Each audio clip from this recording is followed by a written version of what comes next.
En sa petite phrase, quoiqu'elle présentât à la raison une surface obscure, on sentait un contenu si consistant, si explicite,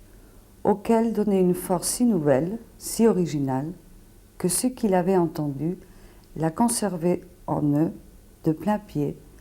avec les idées de l'intelligence. Swann s'y reportait comme à une conception de l'amour et du bonheur,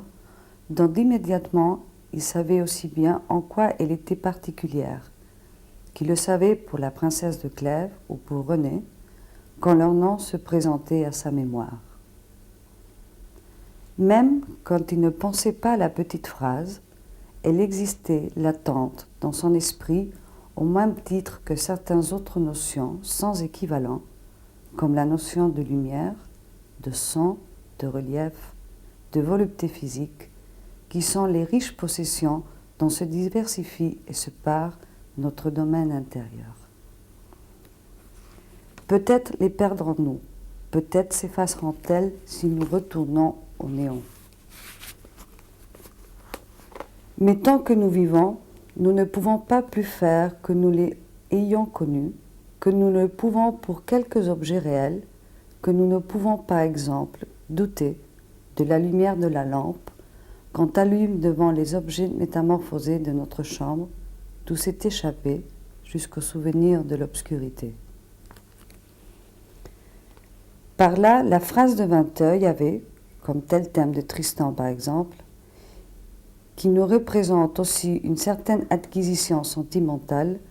épousé notre condition mortelle, prit quelque chose d'humain qui était assez touchant. Son sort était lié à l'avenir, à la réalité de notre âme dont elle était une des ornements les plus particuliers, les moins différenciés. Peut-être c'était le néant qui est le vrai, et tout notre rêve est-il inexistant.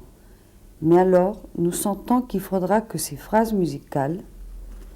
ces notions qui existent par rapport à lui, ne soient rien non plus. Nous périrons, mais nous avons pour otage ces captives divines qui suivront notre chance. À la mort, avec elle, à quelque chose de moins amer, de moins glorieux, peut-être de moins probable. Swann n'avait donc pas tort de croire que la phrase de la sonate n'exista réellement. Certes, humaine à ce point de vue, elle appartenait pourtant à un ordre de créatures surnaturelles et que nous n'avons jamais vu, mais que malgré cela, nous reconnaissons avec ravissement quand quelques explorateurs de l'invisible arrivent à en capter une, à l'amener du monde divin où il a accès,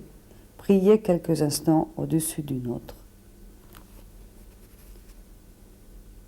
C'est ce que Vinteuil avait fait pour la petite phrase. Swann sentait que le compositeur s'était contenté, avec ses instruments de musique, de la dévoiler, de la rendre visible, d'en suivre et d'en respecter le dessin d'une main si tendre, si prudente, si délicate et si sûre que le son s'altérait à tout moment, s'estampant pour indiquer une ombre, rebifiée quand il lui fallait suivre à la piste un plus hardi contour. Et une preuve que Swann ne se trompait pas quand il croyait à l'existence réelle de cette phrase, c'est que tout amateur un peu fin se fut tout de suite aperçu de l'imposture, si Vinteuil, ayant eu moins de puissance pour en voir et en rendre les formes, avait cherché à dissimuler, en ajoutant çà et là des traits de son cru, les lacunes de sa vision ou les défaillances de sa main.